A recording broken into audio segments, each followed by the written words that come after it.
forêt tropicale, faite de branches et de feuilles, retient par couche la pluie qui tombe du ciel. C'est pourquoi il ne pleut jamais sur la tête des gens qui marchent au sol.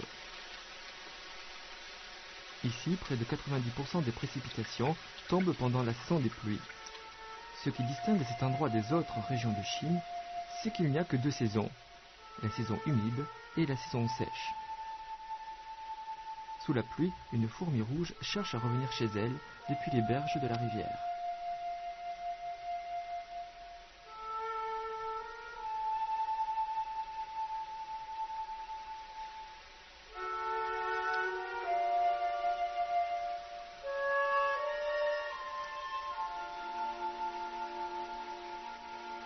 Les fourmis rouges qui travaillent à l'extérieur pendant une longue période de temps sont facilement repérées et blessées par leurs ennemis naturels. Aujourd'hui, ce sont les gouttes de pluie qui sont leurs pires ennemis. Sans la protection de leur groupe, les fourmis errantes meurent en quelques jours.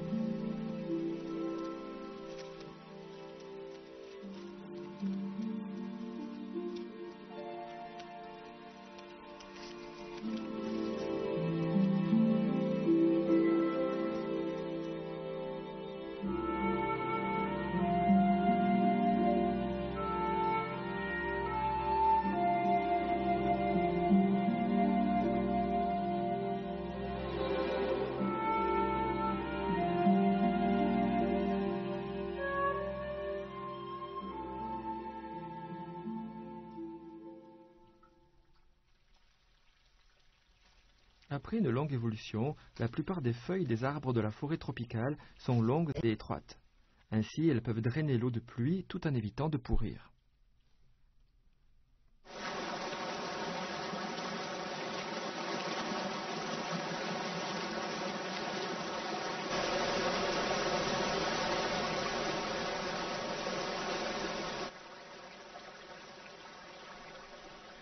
Après la pluie, le niveau d'eau de la rivière a considérablement augmenté. Lavée par la première pluie, la forêt retrouve sa force vitale.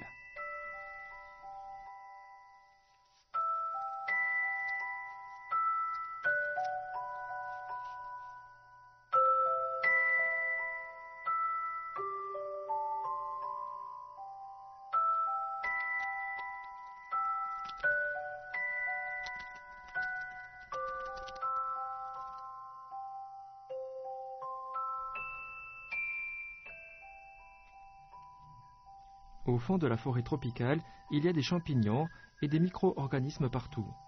Les fourmis vont régulièrement se laver et laver leurs consoeurs pour éviter les maladies causées par les micro-organismes.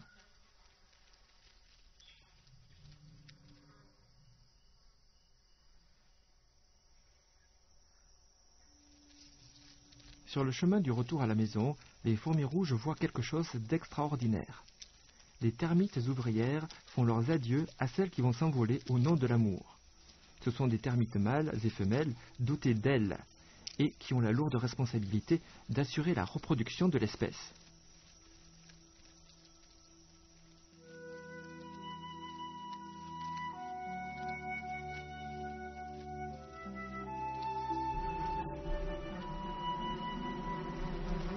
Les termites volent en cercle près du sol, comme s'ils dansaient. Les femelles choisissent leur partenaire pour s'accoupler. C'est ce que les entomologistes appellent le vol nuptial. Pendant le vol, des termites de différentes colonies envoient des représentants. L'accouplement croisé assure ainsi la diversité génétique.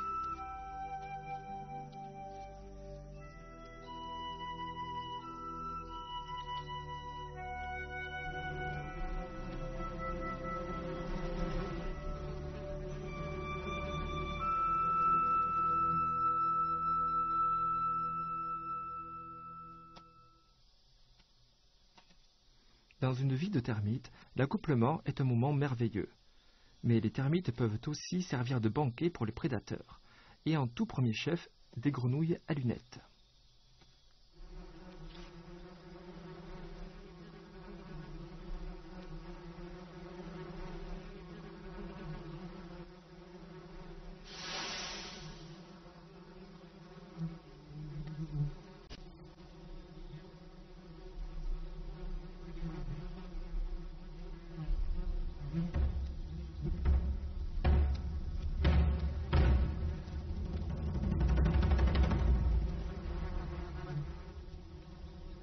D'autres prédateurs viennent aussi faire ripaille.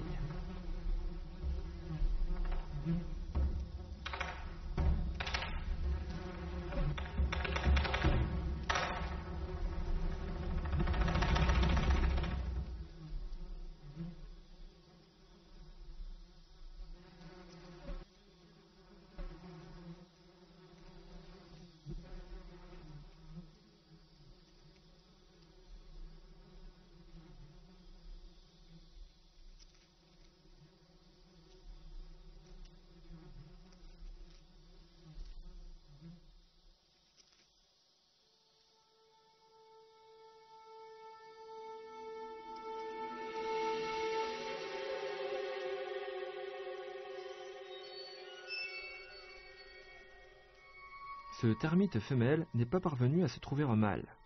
Pendant que les couples de termites batifolent, l'amour s'éloigne et la mort approche.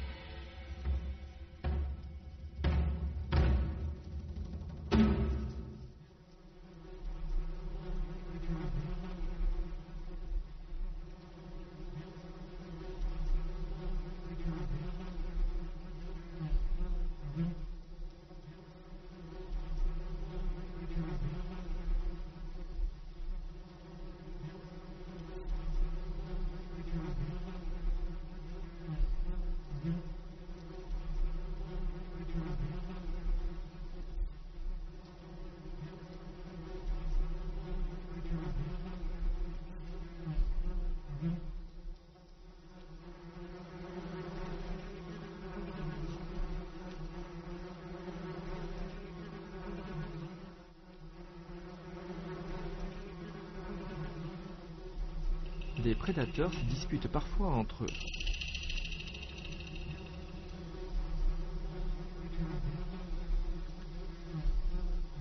Un crabe fait claquer ses pinces pour chasser un mille-pattes de son territoire.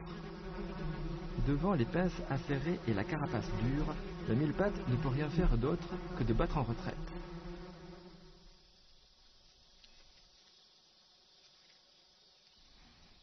Les fourmis rouges se remplissent aussi la panse de termites.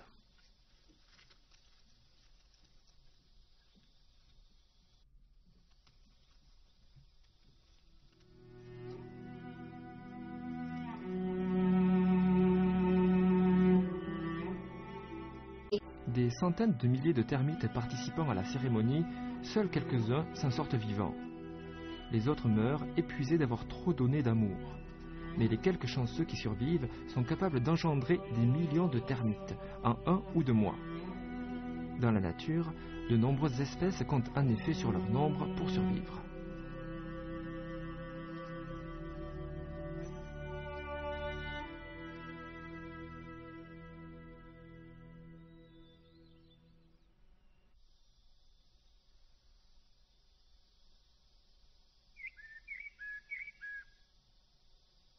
Dans l'arbre, les fruits qui sont à la veille de parvenir à maturité attirent les écureuils géants de Rheinland. Les écureuils géants de Rheinland mesurent 40 cm. Pour les aider à garder l'équilibre, leurs queues sont aussi grandes que leur corps.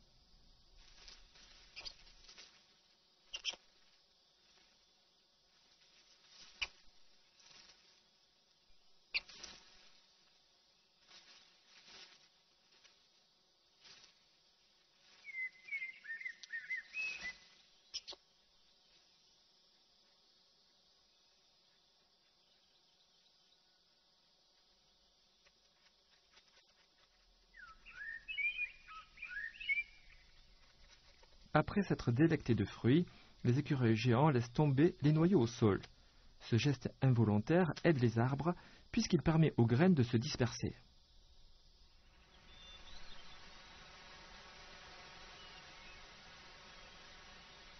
Sur les cimes, les graines des pruniers verts ont pris une couleur marron clair et sont prêtes à tomber.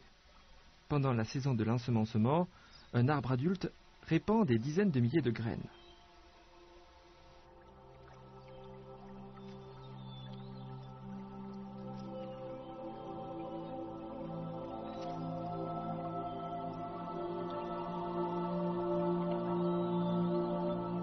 Les eaux de la rivière emportent les graines de prunier vert en voyage.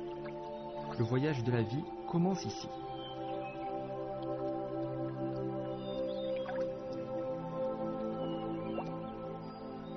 forêt tropicale est aussi un lieu de compétition pour les organismes vivants. De nombreuses plantes se battent pour l'espace et se le partagent. Autour du cours d'eau, il y a tout un monde de fougères.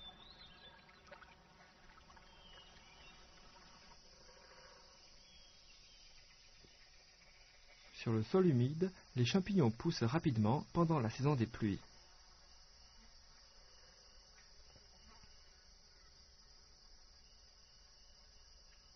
Juste au-dessus de ces champignons, les feuilles des palmiers sont extrêmement denses.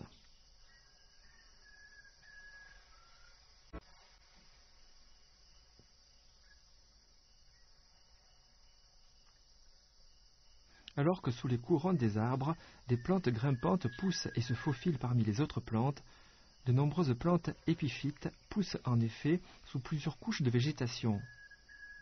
Seules quelques parcelles de soleil parviennent encore à toucher le sol. Dans la forêt tropicale, les plantes n'ont qu'un espace de vie limité. Pour obtenir suffisamment de lumière du soleil et de nutrition provenant du sol, la compétition entre les plantes est silencieuse mais féroce.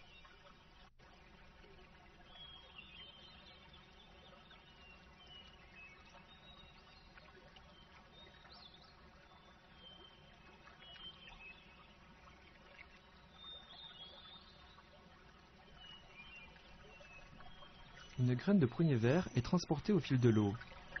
À un endroit approprié, elle germera en une dizaine de jours. Mais la graine qui n'a pas germé en 2 semaines perdra toute chance de germer.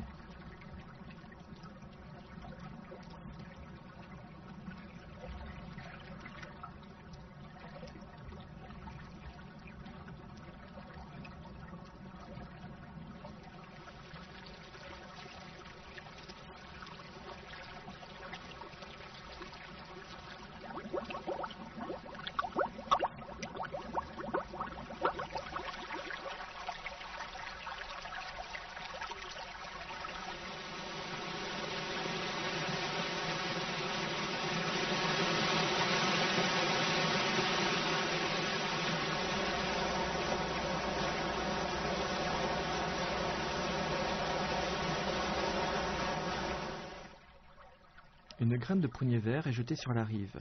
Il y a de l'eau et du soleil à cet endroit. Pour germer, la graine n'a qu'à libérer l'énergie que lui a donnée l'arbre dont elle vient. Non loin de la graine, il y a un autre arbre, qui s'est renversé lors du passage du dernier typhon. Et bientôt, des champignons y pousseront dessus, puis l'arbre se couvrira de mousse et se désintégrera pour retourner à la terre. Dans la forêt, les feuilles sèches pourrissent et se décomposent dans le sol. Les racines se nourrissent finalement des feuilles décomposées et favorisent la croissance de nouvelles plantes.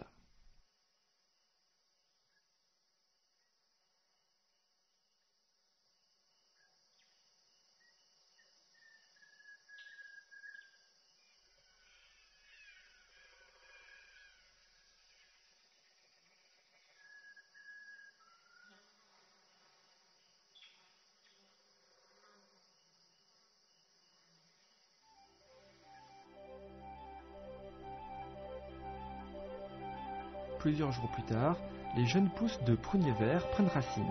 Sous le soleil, les germes poussent rapidement vers le ciel. Bientôt, sur la pousse, on voit apparaître la première paire de feuilles capables de procéder à des activités de photosynthèse. L'arbrisseau devra encore surmonter d'autres obstacles pour pouvoir se nourrir de soleil et de pluie.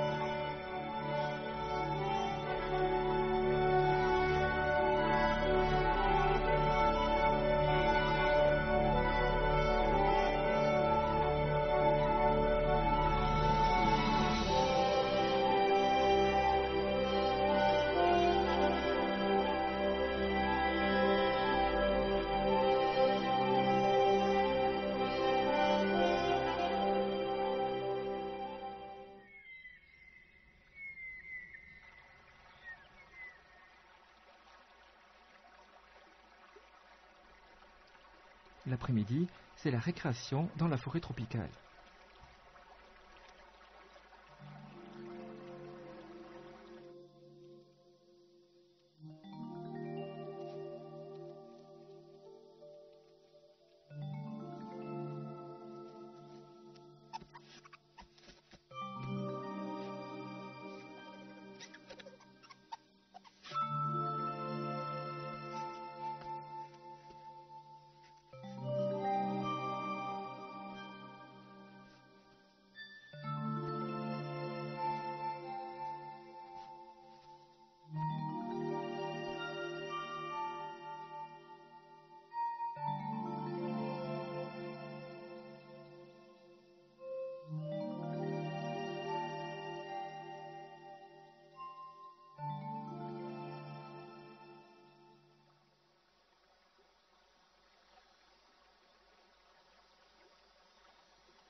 Un fruit de Dylénia arrive à maturité et tombe.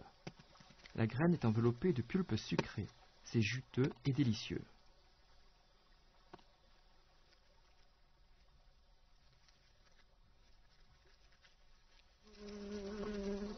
Une guêpe à proximité sent une odeur sucrée et arrive en volant.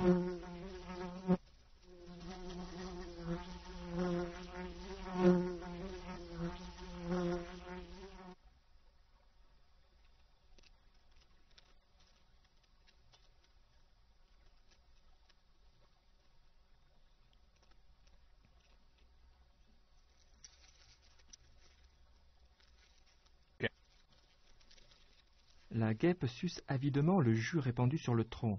Elle ne sait pas qu'elle vient de pénétrer sur le territoire des fourmis rouges.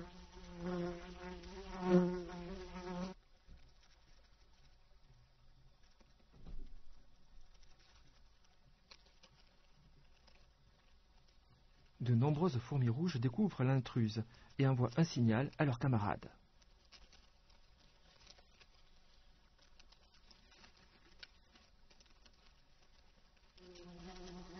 Des renforts arrivent à la rescousse. Les fourmis ouvrent leurs mandibules et prennent position. Les guêpes sont des habitantes féroces de la forêt tropicale. À la différence des abeilles, on les reconnaît à leurs antennes toutes droites. Les guêpes sont aussi capables d'attaquer de façon continue. Leurs mandibules constituent aussi des armes puissantes. Comparées à l'intruse géante, les fourmis rouges qui protègent leur maison semblent bien petites. Mais les fourmis ne craignent aucun adversaire. Sans hésitation, l'avant-garde de la colonie des fourmis attaque. Les fourmis essaient d'attraper la guêpe avec leurs mandibules. Dès qu'il y a une blessure sur le corps de la guêpe, les fourmis aspergent la blessure d'acide formique pour empoisonner leur ennemi.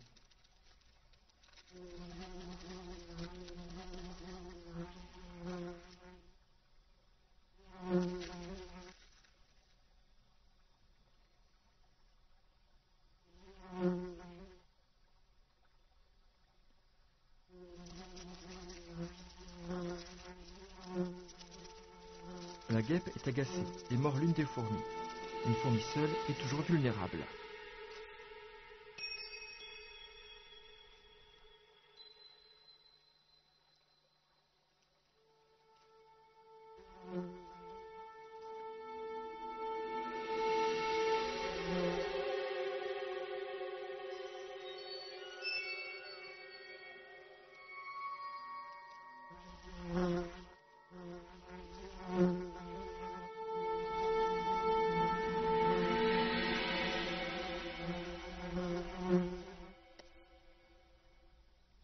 Le bilan des victimes s'alourdit chez les fourmis.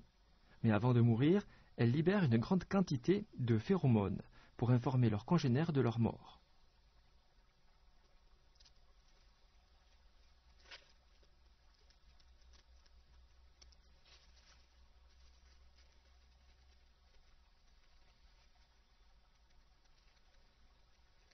Les fourmis soldats s'activent, mais l'issue de la bataille reste incertaine.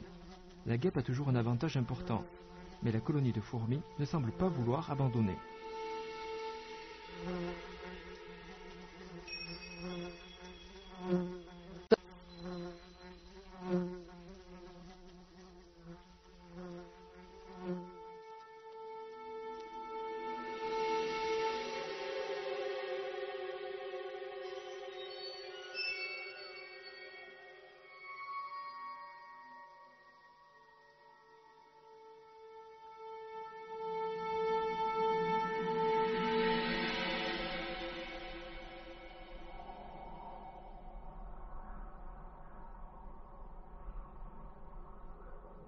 Le cessez-le-feu vient du ciel. Un nuage passe et, surprise, la pluie commence à tomber.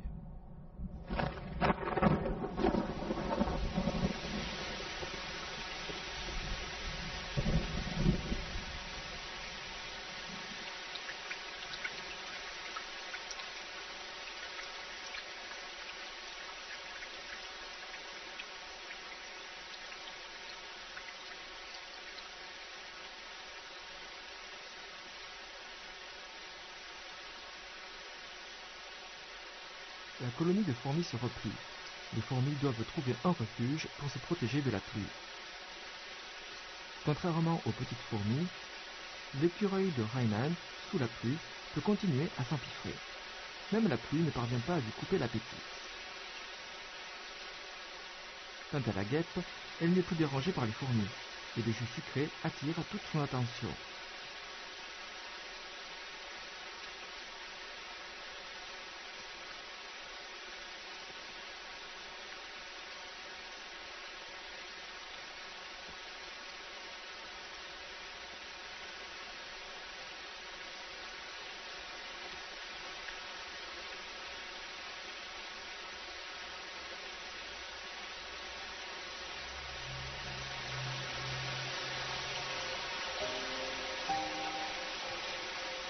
Mais les fourmis veulent. Les cadavres des fourmis rouges mortes ont été rapportés à la maison.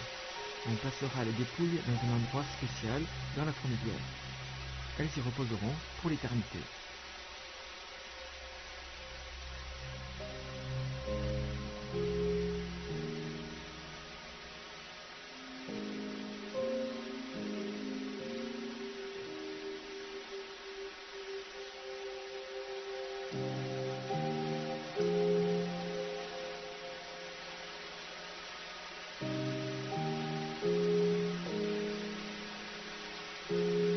La pluie redouble encore. L'écureuil géant doit arrêter de manger. Les guêpes disparaissent aussi, et la forêt retrouve son calme.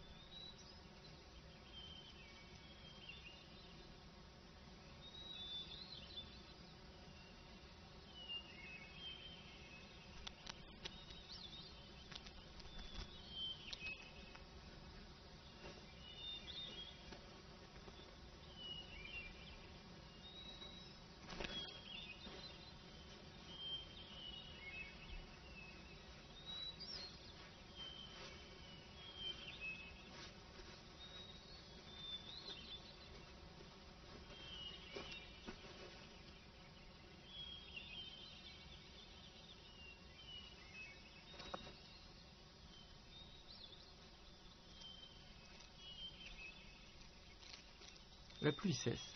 Les fourmis rouges qui se sont mises à l'abri du déluge reviennent une à une. Mais l'alarme est déclenchée à nouveau. L'intruse revient.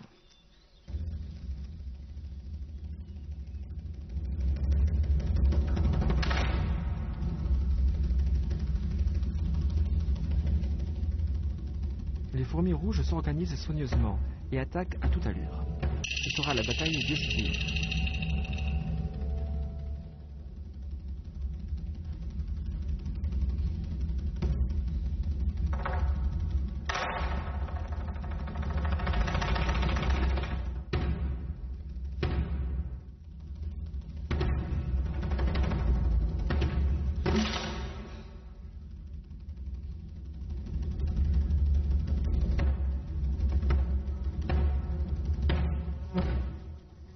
Les fourmis rouges, animées par un objectif commun, lancent une nouvelle série de contre-attaques.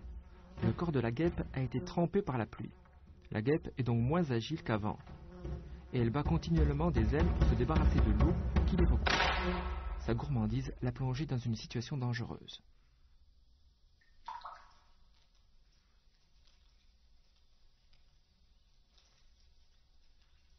Les fourmis rouges immobilisent les pieds de la guêpe. C'est le talon d'Achille de la guêpe. D'autres fourmis rouges attrapent les ailes mouillées de l'ennemi. Elles aspergent les blessures d'acide formique. Sous l'effet de l'acide formique, la guêpe perd progressivement de ses forces.